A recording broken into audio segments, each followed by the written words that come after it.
irmãos todos se assentar.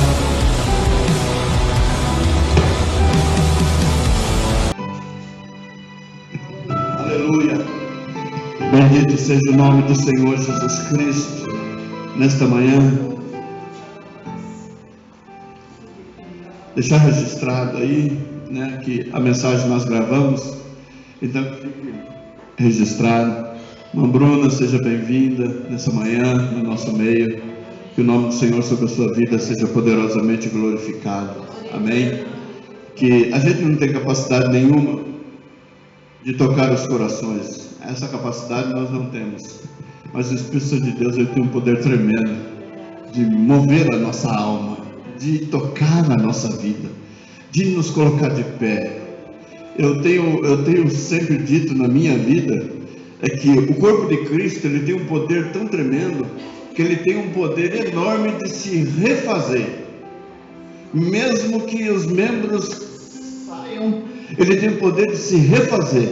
Ele se renova, ele traz coisas novas. É o renovo da terra, é o broto da terra, é a novidade da terra. Ou seja, a primeira plantação já foi, a segunda plantação já foi, agora vem a terceira. E o que nós aprendemos na plantação é que os frutos que vêm depois estão ficando cada vez melhor, estão ficando cada vez mais gostosos, e o nome do Senhor vai sendo cada vez mais glorificado. Amém? Louvado seja Deus. Irmã Vilma, paz. Amém? Glória a Deus. Abra sua Bíblia no livro de Hebreus, capítulo 1, a partir do verso 1.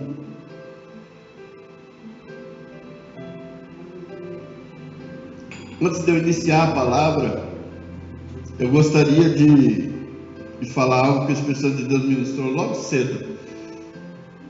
Abri os olhos, 6 horas da manhã, o Senhor já ministrou isso no meu coração. Repete comigo assim. Deus, deixa eu lembrar direito. Nunca diga, sou provado por Deus. Não é Deus que está me provando. A minha fé que está sendo provada. Amém? Não é Deus que está te provando. É a sua fé que está sendo provada. O Senhor me fez lembrar de Jó e de ver a casa dele. E Satanás foi até Deus para pedir Jó. E Deus, ele transmitiu a ele 2 permissões. Mas Deus diz, na alma dele você não toca. Então Deus não estava provando, a fé de Jó estava sendo provada. Porque Satanás foi quem pediu. Não foi Deus que determinou seja provado, mas a fé dele estava sendo provada, a obediência dele estava sendo provada, tudo que envolvia a sua vida estava sendo provado, tudo que envolvia o seu ser estava sendo provado. Então ele tinha uma prova de fé. Então a minha fé está sendo provada. Então eu vou passar por essa prova e vou do outro lado dar glória a Deus, glorificar e exaltar o nome do Senhor Deus Todo-Poderoso, porque Ele é Deus. Aleluia. Ontem eu, meditando na palavra, passei na Bíblia e via o povo de Israel saindo do Egito, passando pelo Mar Vermelho. Era a prova deles para que eles passassem. O faraó está lá atrás, o mar está na frente, montanhas do lado. Qual é a sua prova? O que Deus colocou você para fazer? Deus colocou Moisés, levanta a vara, clama a Deus, toca nas águas, e essas águas vão se abrir, e elas se abriram. Louvado seja Deus, a fé deles estava sendo provada. Amém? Glória a Deus. Sua fé está sendo provada. Hebreus capítulo 1, a partir do verso 1. Amém? Havendo Deus antigamente falado muitas vezes e de muitas maneiras. Amém? Todos encontraram? Amém?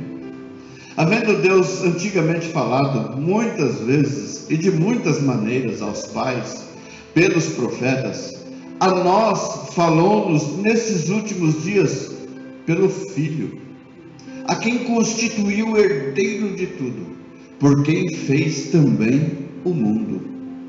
Só medita nessas palavras.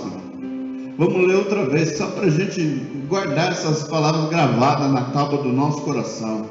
Havendo Deus antigamente falado muitas vezes, de muitas maneiras aos pais, pelos profetas, a nós falou-nos nesses últimos dias pelo Filho. Ou seja, pessoalmente. Deus fala com você pessoalmente. A gente fica na dependência de recado, e quando Deus chega pessoalmente para falar com a gente não entende a voz dele. Nós precisamos literalmente entender a voz de Deus. Assim como Moisés subiu ao monte e viu a glória de Deus, a manifestação do poder de Deus, e Deus falou com ele pessoalmente, e depois disse para a sua irmã e o seu irmão no oculto. Com Moisés eu falo particularmente. Então há pessoas que Deus escolheu que ele vai falar particularmente, pessoalmente, sem mandar recado para ninguém. Amém? Então presta atenção na voz do Senhor. Presta atenção naquilo que ele vai falar ao seu coração. Estou apontando no ouvido, né? Isso é pegadinha. Porque Deus não fala no ouvido. Muita gente fala, Deus está me falando no meu ouvido. Não, ele fala no coração. A gente fica falando, Deus fala no meu ouvido. Muita coisa pode ouvir no ouvido. Mas Deus fala no nosso coração. E essa voz, ela precisa ser identificada e a gente aprender a ouvir a voz do Senhor. Amém? Repete comigo assim: Deus, nesta manhã, está falando comigo pessoalmente. Amém? O assunto é com você, não é com quem ficou do lado de fora. O assunto é com você. Amém? A quem constituiu o herdeiro de tudo. Herdeiro significa o quê? Olha que coisa interessante. A Bíblia nos ensina que para que uma herança tenha legitimidade e um testamento tenha legitimidade, o que é necessário? Oi? Não. Para que um testamento tenha legitimidade, o que é necessário? A morte de quem fez o testamento. Amém? É necessário que o testamento, para que ele tenha validade, é necessário que quem preparou o testamento, que ele morra. Porque aí depois vem a divisão da herança. E a herança é o que está dentro do testamento. Para nós, servos de Deus, a nossa herança é o que está contida dentro do testamento. E qual é o testamento? É o Novo Testamento. As promessas que Deus prometeu para nós dentro da sua palavra. Então, para que tivesse validade esse testamento, era necessário que aquele que fez o testamento, que ele passasse pela morte. Só que o que é interessante a gente saber, nem estava programado a dizer isso, o que é interessante a gente saber, que aquele que morreu, ele ressuscitou ao terceiro dia, e a Bíblia diz que ele subiu aos céus, 40 dias depois, ele foi assunto aos céus, ele subiu, está hoje à direita de Deus Pai, vive para interceder por nós, e está pessoalmente, através do Espírito Santo de Deus, concedendo a cada um de nós a nossa herança. Olha que coisa tremenda! Ou seja, aqueles que meu pai partiu, ele deixou alguma coisa, lá no atestado de óbito, deixa bens, não deixa bens. Por que a gente coloca não deixa bens? É porque senão a gente é obrigado a fazer o testamento, fazer como é que chama? Lá no cartório depois, oh meu Deus, fugiu, que a gente gasta muito dinheiro para fazer isso, não é o testamento, é inventário. Você vai ter que fazer um inventário. Se você coloca, então você já coloca, não deixa bens. Por quê? Porque você quer evitar esse primeiro impacto. Mas depois começam-se as discussões pela herança. A minha mãe, quando meu pai faleceu, ela falou: você vai querer ficar com o que do seu pai? Eu falei: me dá o relógio dele, só para eu guardar de lembrança. Só para mim guardar de lembrança. Não é a herança dele, mas está lá dentro da gaveta. Toda vez que eu abro a gaveta, eu lembro dele. Aquele relógio, ele carregou, não é uma herança. Amém? Mas o Senhor Jesus Cristo, ele fez questão de não entregar para ninguém que pudesse fazer o inventário. Que filho de Deus hoje pode fazer o inventário da herança que Jesus deixou? Ninguém pode fazer. Mas ele pessoalmente, através do teu Santo Espírito, ele concede a cada um de nós a herança que nos cabe.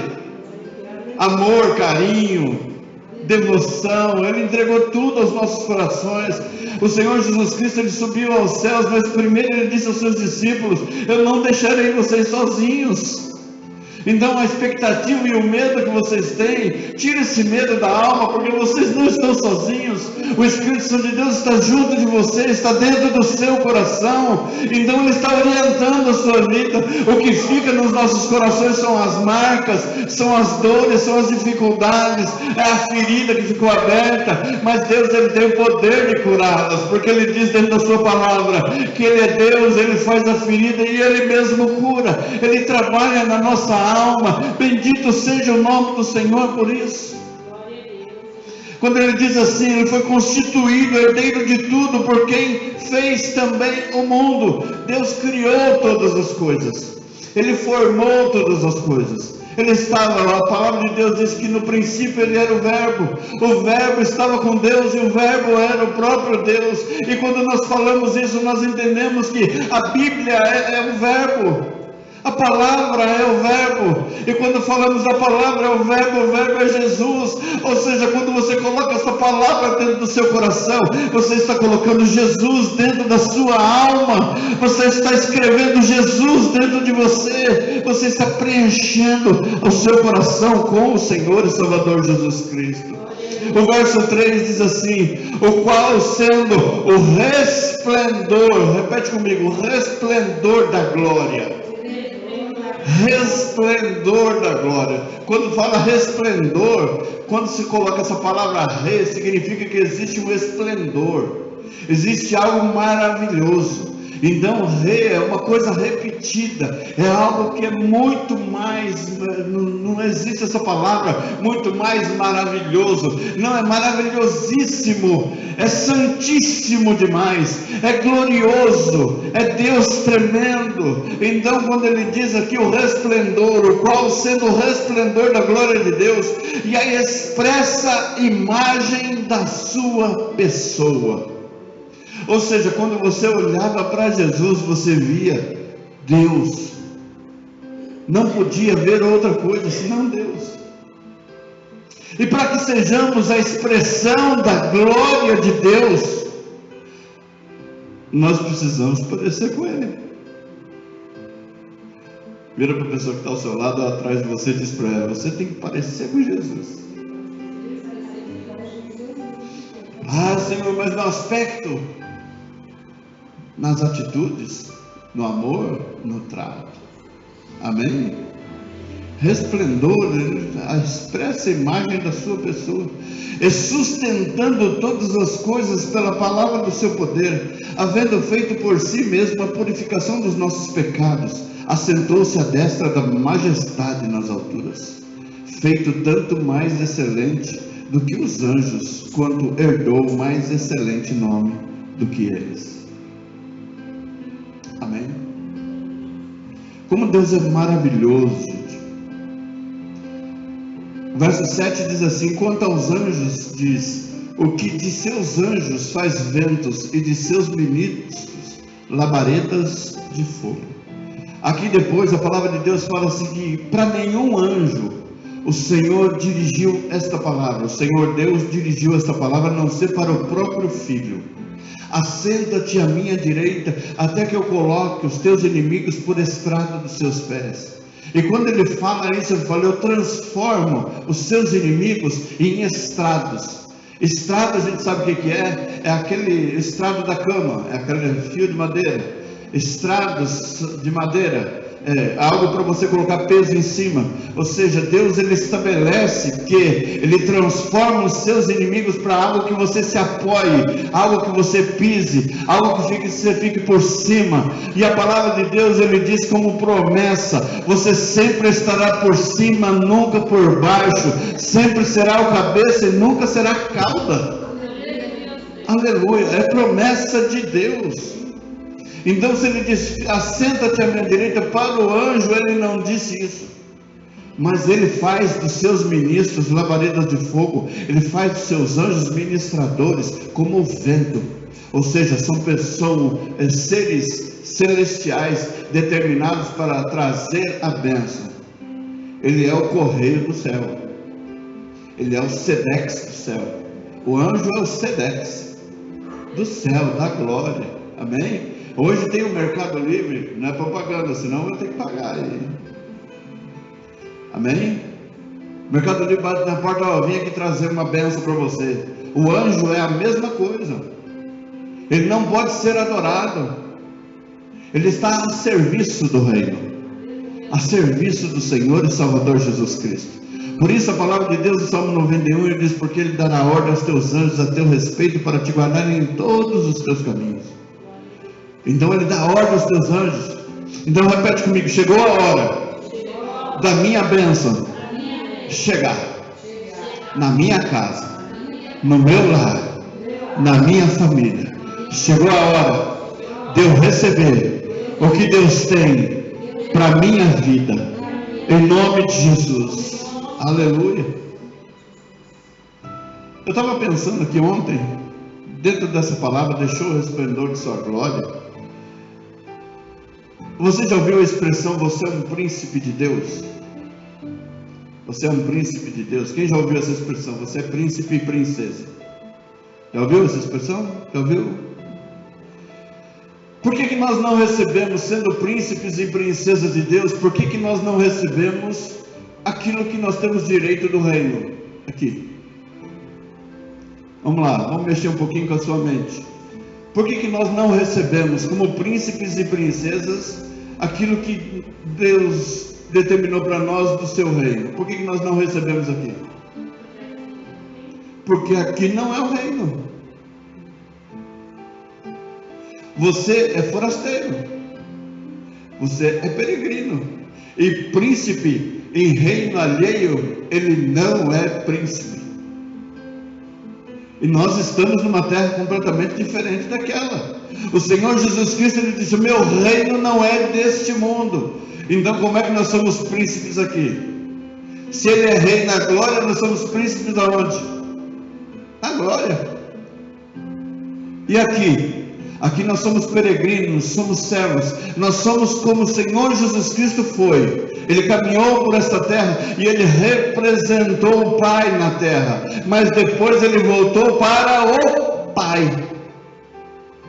Ele voltou para a sua casa, ele voltou para o seu reino. E quando ele voltar de novo, ele vai trazer uma nova Jerusalém, uma nova cidade transformada. Não será como que existe hoje, mas será completamente diferente. Então, como príncipes e princesas, nós vivemos como filho pródigo.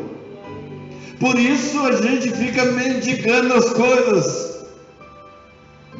Porque o filho pródigo, ele tinha herança, só que ele pediu a parte dele e foi embora. Ele tinha herança, ele vivia dentro de um reino, só que ele saiu daquele lugar, ele pediu tudo que ele tinha, e ele foi embora, mas só que aquela marca de filho do rei continuava na vida dele, só que ele tinha que viver aquela vida que ele escolheu. Então nós estamos neste mundo, vivendo esta vida que Deus escolheu para nós, e muitas situações fomos nós que escolhemos. Mas haverá um momento em que nós retornaremos para a casa do Pai, e quando nós retornarmos para a casa do Pai, a Bíblia diz que nós seremos revestidos com uma veste diferente, com um corpo incorruptível, com algo transformado, para que o nome dele seja glorificado sobre nós. Nós não somos deste mundo. Nós pertencemos ao Senhor e Salvador Jesus Cristo. Então, se pertencemos a Ele, nós estamos de passagem aqui para fazer a nossa parte e convidar o maior número de pessoas para a boda do Cordeiro. Amém? O maior número de pessoas para a boda do Cordeiro, para que quando chegarmos lá, você e eu estejamos juntos. Quem da sua família você quer que esteja na boda do Cordeiro? Amém? Faz aí uma lista. Essas pessoas precisam estar na boda do Cordeiro. E aonde será a boda do Cordeiro? Vamos lá, igreja. Aonde será a boda do Cordeiro? No céu. Então, para que a gente veja os irmãos, a família toda reunida lá na boda do Cordeiro, nós vamos ter que lançar o convite. E o convite vai ser você aceitar Jesus aqui, você viver uma vida diferente aqui, você passar pelos problemas que você passa aqui, porque o Senhor diz: eis que estarei convosco todos os dias, até a consumação dos séculos. Ele deu ordem aos seus anjos a nosso respeito, para nos guardar em todos os nossos caminhos. Então Ele lançou para nós uma promessa: você vai caminhar por essa terra, mas eu vou estar contigo em todos os momentos da sua vida. Louvado seja Deus. Você vai subir o monte, você vai descer o monte, mas eu estarei contigo na subida e na descida. O salmista ele diz: ainda que eu ande pelo vale da sombra da morte, o Senhor estava com ele. Eu sei que estás comigo. Eu tenho essa certeza de que, independente das circunstâncias, o Senhor está comigo. Você também tem essa certeza? E se somos príncipes e princesas, logo não podemos exigir as coisas do mundo. Eu quero que você compreenda, não são as bênçãos que a gente precisa do dia a dia, mas nós não precisamos exigir. Eu vou dar um exemplo para você. Um pai aqui no Brasil decide fazer todo o esforço para que o filho estude nos Estados Unidos, mas ele disse: eu vou trabalhar e todo mês eu vou te mandar uma mesada para que você viva bem lá nos Estados Unidos. Mas lá nos Estados Unidos você tem uma regra: você tem que estudar e você vai ter que fazer o seu esforço para você alcançar o seu objetivo que eu estabeleci para você, que nós estabelecemos. Então todo mês eu vou te dar uma mesada, e essa mesada vai te sustentar numa terra estranha, onde você não fala a mesma língua do povo de lá, mas você vai precisar viver lá. Então você vai aprender os costumes de lá, você vai começar a ter os hábitos de lá, você vai aprender a falar inglês, você vai aprender a se comunicar com as pessoas, e você vai estudando, porque o pai está investindo no filho, só que ele está lá numa terra estranha, aquela terra não lhe pertence. Mas depois de formado, depois de tudo pronto, o pai diz: agora você pode voltar para casa, filho, porque agora nós já alcançamos o nosso objetivo. Eu entendo duas coisas. Primeiro, que Deus ele ainda não conseguiu estabelecer o seu objetivo na terra através da sua igreja, porque se ele já tivesse estabelecido e conseguido realizar o seu objetivo, ele já teria voltado para buscar a sua igreja. Amém? Porque haverá esse momento de nós voltarmos para a casa do Pai. Então nós ainda não cumprimos e não nos formamos ainda naquilo que Deus estabeleceu para a gente, mas todo mês ele manda para nós uma mesada. Eu falo: Senhor, continua estudando e continua fazendo pelo projeto daquilo que você foi enviado aí para fazer. E depois que terminar, pode ter certeza que eu venho te buscar. Aleluia. Aleluia. Outro aspecto é você viver no meio de um monte de gente, meditando na palavra. Eu tenho sido muito repetitivo nesta palavra, e ainda ontem Deus, ele me fez ler de novo o Êxodo 33:3. Eu li todo o texto e o contexto de tudo aquilo que Deus me deu, e eu terminei em Êxodo 33:3 de novo. Aquela palavra onde o Senhor disse assim: sobe para Moisés, sobe daqui com esse povo, porque eu não vou no meio de vocês. Só que Deus ele começou a estabelecer algo no meu coração. O faraó, o egípcio, o hábito deles, a forma como eles viviam, e o povo de Israel que foi retirado do Egito, eles viveram 430 anos dentro do Egito. Eles entraram 70 pessoas, Jacó, as esposas, os filhos e a sua família toda. Eles entraram 70 pessoas e saíram 3 milhões de pessoas. Eles cresceram muito em 430 anos. E o faraó ele decidiu escravizá-los pelo crescimento deles.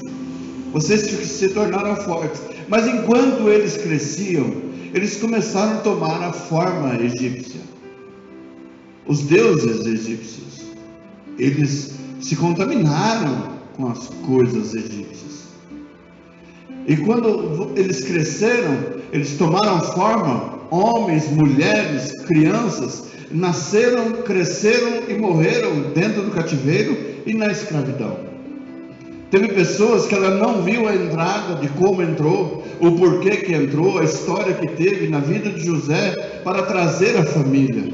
E outros também não conheceram a libertação através de Moisés, mas viveram nesses 430 anos cativos, oprimidos. Eles não viram a luz do sol, eles não viram as bênçãos, mas eles se deixaram levar. Para quê? Para que eu não tenha que viver obrigatoriamente na escravidão. Eu vou ver se eu consigo um espaço melhor. Muitos decidiram se voltar para o egípcio, pegaram os costumes, rasparam a cabeça e eles foram servir no palácio do faraó.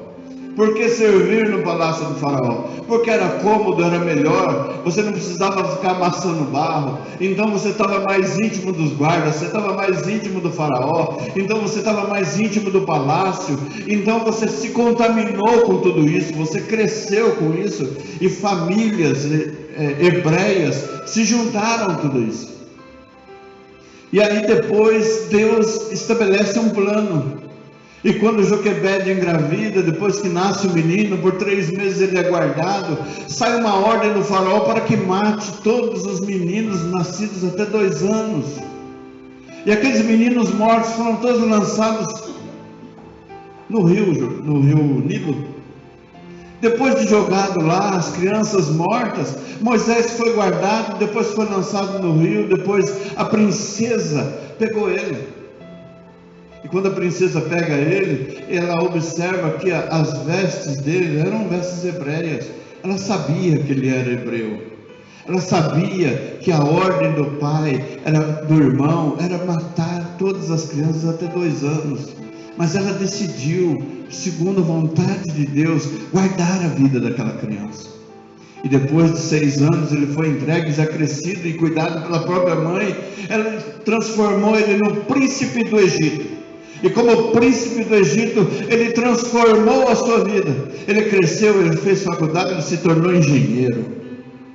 Aos 40 anos, ele vê o sufoco e o peso que caía sobre o povo hebreu, que era ser escravo, até aquela chicotada que bateu no hebreu, e ele olhou a forma como aquele soldado batia. Ele foi lá e agrediu aquele homem e o matou. E quando ele o matou, ele também foi condenado. Mas só que tudo isso fazia parte do plano de Deus. Ele cresceu como egípcio, príncipe do Egito, só que ele não era egípcio. Lançado para o deserto para morrer, 40 anos ele ficou no deserto. Ali ele se casou, ali ele fez família, ali ele foi constituído, até ele ver uma fumaça no monte e decidir subir para ver o que era. Quando ele sobe lá para ver o que era, a sarça ardia, e do meio daquela sarça ardente ele ouve uma voz que diz: Moisés, tira a sandália dos seus pés, porque o lugar que você pisa é o lugar santo. E ali Deus o escolheu para voltar para o Egito. Só que diferente.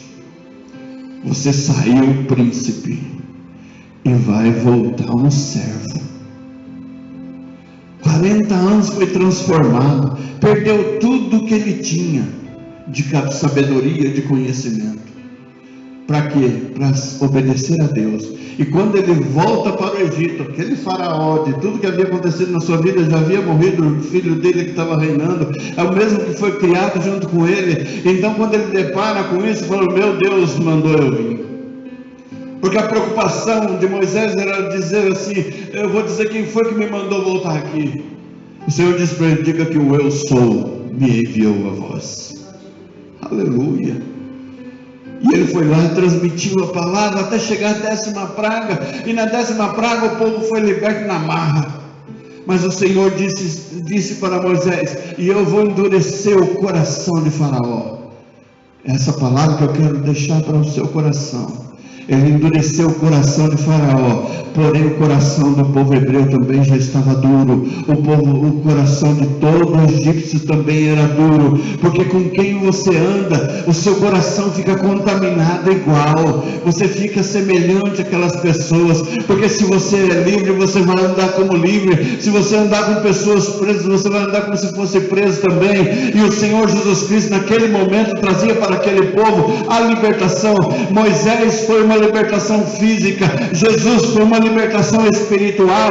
Louvado seja Deus. Então Moisés, quando tira aquele povo do Egito, ele consegue tirar eles do Egito, mas na caminhada, 40 anos, o Egito não saiu do coração deles. E a Bíblia diz que 3 milhões de pessoas saíram. Só 2 pessoas dos que saíram entraram na terra prometida. Mas os mesmos 3 milhões foram transformados no meio do deserto. Então nós podemos entender que o deserto transforma as nossas vidas. As dificuldades nos trazem crescimentos. Ontem ainda postei no status, falou, a cada gigante, a cada urso que a gente vence, a cada leão vencido, a cada gigante que você vence, é uma vitória que você alcança e é um crescimento que você tem. Porque você vai ter certeza, porque o Senhor estava comigo no urso, o Senhor estava comigo no leão, o Senhor vai estar comigo com o gigante, o Senhor vai estar comigo contra o Senaqueribe, o Senhor vai estar comigo em todos os momentos da minha vida. Por onde eu passar, eu sei que o Senhor estará comigo, porque é o processo. O deserto traz para nós um processo de cura, de libertação, de transformação e de encontro com Deus. Muitas pessoas fazem encontro com Deus. Vai para o deserto. Vai para o deserto, você vai ter um encontro glorioso com Deus. Porque o Senhor, quando Ele quer falar com o seu servo, pessoalmente Ele leva para onde? Para o deserto. Jesus Cristo, Ele foi batizado nas águas, recebeu ali a visita do Espírito Santo, foi conduzido para o deserto. Para quê? Para ser tentado pelo diabo e para Deus mostrar para ele que Deus estava com ele. A tentação foi grande. Voltando lá em Moisés, o coração do povo estava duro. O coração do povo estava duro. E a liderança que obedece, coração endurecido, paga preço também. Porque Moisés pagou um preço. Na rebelião do povo, Moisés também pagou um preço. Porque na sua ira, quando era para ele falar com a rocha, ele deu uma cajadada na rocha. Professores de hebraico, eles dizem que aquela rocha que Moisés bateu, quando o Senhor fala para ele, vai ali que eu vou estar em cima da rocha. O problema de Moisés ter ferido a rocha como ele feriu, é porque a glória de Deus estava manifesta ali. Era somente ele falar com a rocha, e a rocha ia minar água, ia trazer água para aquele povo, não precisava agressão, não precisava aquela ira. Aí a gente disse assim, vamos imputar sobre Moisés isso que fez com que ele não entrasse na terra prometida. Mas quando em Êxodo 33:3, quando Deus fala assim, sobe com esse povo daqui, porque esse povo tem um coração duro, dura serviço, é difícil você falar com ele, é um povo que não obedece, é um povo que não tem direção, é um povo que já acha que sabe tudo, é um povo que já conhece de tudo, como se já tivesse passado por isso 200 vezes. Então o Senhor fala, sobe com eles daqui, porque eu não vou no meio de vocês, eu vou mandar o anjo junto com vocês, porque se eu for, eu vou consumir todos vocês de uma vez. E Moisés vai interceder, Senhor, não faça isso com eles, se for para o Senhor fazer isso com eles, risca o meu nome. A gente fala da rocha, mas ele diz, Senhor, se não for para esse povo ser salvo, então o Senhor não me salva. Eu já sou diferente, a salvação é individual. Se você quiser ir para o céu, amém, se você não quiser, eu vou. Se você não vai, não impeça a mim. Tem um louvor bem antigo que a gente cantava na perua, indo para a igreja junto com meu pai. Se você não vai, não impeça a mim. Você não quer ir, o problema é seu. A minha obrigação é falar do amor de Cristo para você. Ah, mas eu não quero Jesus. Maravilha. É um direito que você tem. A minha obrigação é falar de Jesus. O direito seu é aceitar sim ou não. Porque a gente não pode ficar ali, ó, alimentando, malhando o ferro frio, não. Eu sempre digo isso. A minha conversão se deu mais ou menos assim. A minha esposa, nós nos casamos. Aí eu disse para ela assim, na primeira semana, ela veio dizer para mim: Mira, hoje é terça-feira, tarde da bênção, eu estou indo na igreja, tá? Eu virei para ela e disse assim: não senhora, a partir de agora quem manda sou eu. Você não vai para a igreja nem na tarde da bênção. Ela discutiu comigo? Não. 6 anos de crente, experiente no Senhor. Senhor, a gente sabe que não funciona assim. Ela disse que entrou dentro do quarto, fechou a porta, muito parecido com o que diz a Bíblia, orou a Deus e disse: Senhor, o Senhor disse que ia me dar um marido, um homem que andasse comigo lado a lado. Eis aí na sala uma encrenca, que não quer deixar eu ir para sua casa.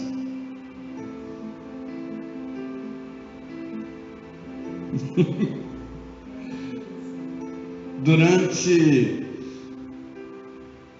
vamos dizer aí, quase 10 anos, o culto que eu mais dirigi junto com ela foi a tarde da bênção. Deus não estava observando tudo isso? E o desejo do coração dela é que eu fosse pastor, que o marido dela fosse pastor. Tinha que ter bigode, olho verde, e tinha que ser pastor. Não queria que fosse membro de banco, não. Tinha que ser pastor. Mas só que para ser pastor e para ser servo de Deus, passa-se por um processo. E a esposa querida passa junto. E a primeira coisa que Deus fez comigo, depois que eu desci as águas, foi me conduzir ao deserto. Vem aqui que eu vou falar com você. E deixava ela livre. Bem rapidinho teve uma situação onde eu orei a noite inteira para que Deus me abençoasse, para que eu pudesse comprar pão no dia seguinte. Porque eu não tinha dinheiro para comprar pão e nem leite para dar para a Lídia. A Lídia era bebê, era nova. E eu fiquei a noite toda rodeando um tapete, orando. Quando deu 6:30 da manhã, eu sentei. Passei a noite toda, sentei na poltrona assim, liguei o som e estava cantando um louvor bem antigo, diz: Deus cuidará de ti, Deus cuidará de ti, em cada dia proverá, Deus cuidará de ti, sim, cuidará de ti. E terminou. Aí eu peguei e desliguei. No que eu desliguei, passa um vulto. No que passa um vulto, eu vou ver: meu Deus do céu, quem será? 7 horas da manhã em casa. Aí, quando eu abro a porta, era o Renato. Ô tio, tudo bem? Eu falei: tudo bem, e você? Ô tio, eu estou vindo do interior e eu passei a madrugada ali no meio das matas, das coisas, um pé de cana lá, as canas, assim, o canavial, e eu ouvi umas vozes. Eu falei para ele: que vozes você ouviu? Ele disse: eu ouvi vozes que falavam assim: Hosana, Hosana, Hosana ao nosso Deus. Foi se eu ouvia isso no meio do canavial?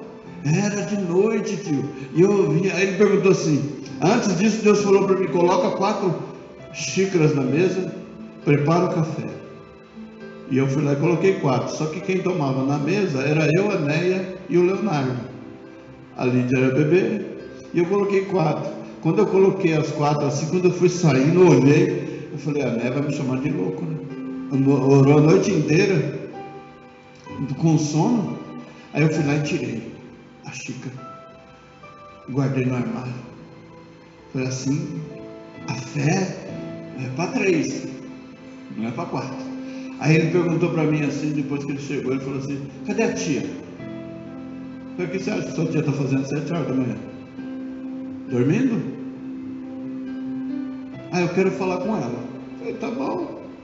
Aí ele foi lá no quarto, conversou com ela, acordou ela. Acho que ela acordou, né, porque ouviu o barulho. Aí ela grita lá do quarto: Miss, vem aqui. Aí eu fui lá no quarto. Ela falou assim: ó, tô R$10 para comprar o pão e o leite. Eu saí, foi mordido do quarto. Novo convertido é assim. Eu gostei da minha forma de agir como novo convertido. Bem abusado, bem ousado mesmo. Paguei o preço, mas fui para cima. Aí quando eu cheguei na sala, já fui assim igual o Zé Buscapé. Não sei porquê. Eu que fiquei orando a noite inteira. Eu que busquei a noite inteira a Deus. E Deus não me deu. Foi dar para ela, que ficou dormindo a noite inteira. Aí no caminho que eu fui para comprar o pão e o leite, Deus falou para mim assim: aos meus eu dou enquanto eles dormem. Foi porque você não falou antes? Na hora da dificuldade, o que eu faço agora? Eu vou dormir. Vou descansar no Senhor. Porque é a promessa dele. Então, no começo da nossa conversão, a gente tem um coração bem endurecido mesmo, difícil de ser trabalhado. Mas a Bíblia diz que a palavra de Deus é como um martelo que esmiuça a pedra. Vai batendo até quebrar. Depois que quebra, é que o coração fica molinho. Chega numa igreja, chega num culto e prega. Se a pessoa ficar com aquele olho seco, sem descer uma lágrima, significa que o coração dela está igual ao olho dela, seco e duro. Mas se os olhos dela marejar e encher de água, o coração está molinho, para que o oleiro possa trabalhar e transformar aquele coração segundo a vontade dele. Amém? Que nessa manhã você coloque isso dentro do seu coração. A sua fé está sendo provada. É a sua fé que está sendo provada. E você precisa passar pela prova ganhando nota máxima. O Senhor levantou fulano contra mim. Não, é o gigante. E sempre lembrando, nossa luta não é contra carne e sangue, é contra principados e potestades. A minha fé está sendo provada. Então, bora passar por mais essa. Vamos vencer em nome do Senhor Jesus Cristo. Assim como o Senhor foi comigo naquela noite, em que eu fiquei orando a noite toda, e no dia seguinte Ele supriu. Assim Ele há de suprir cada uma das nossas necessidades, segundo a sua riqueza na glória. Porque nós devemos apresentar a Deus as nossas petições, porque nós somos forasteiros nesta terra. Nós somos, peregrino nessa terra. Então tudo que a gente precisa ligar para quem? O Pai. Tudo que você precisa, você tem que ligar para o seu Pai. E tudo que acontecer com você, você tem que contar para o seu Pai. Porque é o Pai que vai providenciar todas as coisas. E Ele vai dizer ainda: ninguém bate no meu filho. Hein? Tem esse detalhe. Ninguém bate no meu filho. Porque se bater no meu filho é como se estivesse tocando na menina dos meus olhos. A coisa vai ficar bem estreita. Então nós devemos colocar tudo diante do Senhor. Vira para a pessoa que está ao seu lado e diz para ela: tudo você conta para o seu Pai Celestial. Amém? Nós estamos em 4 pessoas que já não tem mais o Pai. Não temos mais o Pai. E como é que a gente convive com isso? Quando a gente precisa, né? Quando você quer falar alguma coisa, nossa, quem que eu falo agora? O Pai. Ele sempre será o nosso Pai. Mesmo quando meu pai estava aqui, ele sempre foi o meu Pai. Meu pai descansou. E nesse descanso, ele passou a sua vida falando desse Evangelho. 50 anos falando do amor de Deus. Então ele podia orientar e falar essa situação que a gente viveu, os últimos tempos. Eu poderia sentar com ele e Deus usar a vida dele para falar para mim tudo. Mas Deus, em 2009, decidiu levar para que essa experiência fosse só minha. Então, quando chegar lá na glória, quando eu for trocar ideia com ele, eu vou falar: pai, aconteceu um monte de coisa, mas Deus sempre foi fiel. sempre foi fiel. Então o Senhor estabeleceu que a gente está aqui reunido neste lugar. A igreja é uma embaixada do céu na terra. Sendo uma embaixada do céu na terra, quando a gente sai daqui, o Senhor dá ordem aos teus anjos batedores para nos conduzir até dentro dos nossos lares. Depois fica um anjo de plantão na porta da nossa casa. E tudo aquilo que a gente vai fazer, você não está vendo, mas existe um anjo que vai do seu lado. O anjo do Senhor acampa-se ao redor daqueles que o temem e os livra. Então, para onde você vai, tem um anjo. Então, quando você está entrando dentro de um lugar que tem muita gente, se é muito crente, é muito anjo que tem lá. Amém? É muito anjo que tem lá. Porque é um anjo para cada um, para guardar as nossas vidas, por onde nós estivermos, e glorificarmos o nome do nosso Deus. Aí chega aquele que fala para o anjo que é o seu, está guardando a sua vida, fala, eu vim aqui trazer a bênção que o Deus Todo-Poderoso enviou para ele hoje. Então hoje tem uma bênção específica e especial para a sua vida. Hoje renovamos a nossa aliança com Cristo. E o Senhor Jesus, Ele fez uma aliança de sangue, muito mais preciosa do que ouro e prata. Muito mais preciosa. Porque o sangue simboliza a vida. E a Bíblia diz que Ele deixou o esplendor de sua glória com um propósito e um objetivo: salvar a minha, a sua, a vida de toda a humanidade. Este era o objetivo. Ele veio para viver numa terra estranha, que Ele tinha conhecimento, porque a Bíblia diz que Ele formou todas as coisas. Ele sabia aonde Ele estava indo, que o povo era um povo duro. Então Ele tinha que fazer as coisas para mover primeiro o coração do povo, para que o povo entendesse o propósito. E o que o povo fez? O que o povo fez com ele? A prova da dureza do coração do povo era essa. O que o povo fez? O povo reconheceu o milagre, mas não reconheceu que era o Filho, porque o reino dele não estava estabelecido aqui. Se fosse, nossa, o Pai daria ordem aos seus anjos a respeito dele naqueles momentos. Seria uma batalha gloriosa, seus inimigos seriam vencidos, mas o propósito não era esse. O propósito era derrotar Satanás e salvar a humanidade, inaugurar um caminho para que nós pudéssemos entrar e alcançarmos a salvação, a saída do Egito, para que Deus tire o Egito de dentro dos nossos corações. Será que todos nós já somos salvos no Senhor? Somos lavados e remidos no sangue do Cordeiro? O Egito já saiu 100% do seu coração, ou ainda tem alguma coisa? Será que tem alguma coisa do Egito aí ainda? Será que tem alguma lembrancinha? Aquelas coisinhas de estimação que a gente traz do Egito? Eu não tenho mais isso, mas acho que no ano 2000 mais ou menos, eu estou dentro da igreja, e algo parecido com essa palavra surgiu, e eu falei, será que você tem alguma coisa do Egito e tal? E eu lembrei que dentro da minha carteira tinha uma foto do São Cristóvão. Quem era o São Cristóvão? Era o protetor dos motoristas.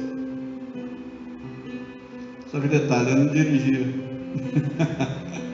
Pensa no homem tolo. Eu lembrei daquilo. Falei, não, isso aqui tem que sair. Então tem muitas coisinhas que às vezes nós passa desapercebido e está lá tudo guardado. As coisinhas que pertencem ao Egito, mas está dentro de nós, dentro dos nossos corações. Se no domingo passado nós falamos de raiz de amargura, ou na quarta-feira, não lembro mais, a gente falou de raiz de amargura, hoje nós precisamos tirar as coisas do Egito, dessa prateleira chamada coração. Participamos da mesa do Cordeiro, participamos desse momento solene, desta, como é que fala? Não é solenidade, mas essa cerimônia. Então nós vamos reconhecer a soberania de Deus sobre a nossa vida. Ele é soberano. Então as coisas do mundo já passou. Nós somos forasteiros aqui. Nós vamos fazer o melhor para deixar o melhor marcado nessa terra, assim como o Senhor Jesus Cristo marcou. Amém? Vamos colocar de pé, vamos fazer uma oração para iniciarmos a Santa Ceia, em nome de Jesus. Amém. Senhor Deus Todo-Poderoso, nós colocamos, Senhor amado, as nossas vidas diante da Tua presença. Te louvamos, Senhor amado, bendizemos e acreditamos na Tua palavra. Acreditamos, Senhor amado, que Tu és Deus, que Tu, Senhor amado, tens trabalhado nos nossos corações, Pai. Que o Senhor vai fazer grandes coisas neste lugar, Pai querido. E nós queremos, Senhor amado, tirar dos nossos corações aquilo que ainda pertence, Senhor amado, ao Egito. Aquilo que porventura, Senhor amado, foi colocado dentro dos nossos corações. Aquilo, Senhor amado, que ainda martela na nossa alma, ó Deus. Eu quero tirar nesta manhã, Pai. Eu quero renovar a minha aliança contigo. Eu quero tirar, Senhor amado, todo pensamento ruim, Pai amado, toda malignidade. Eu quero, Senhor amado, deixar de lado.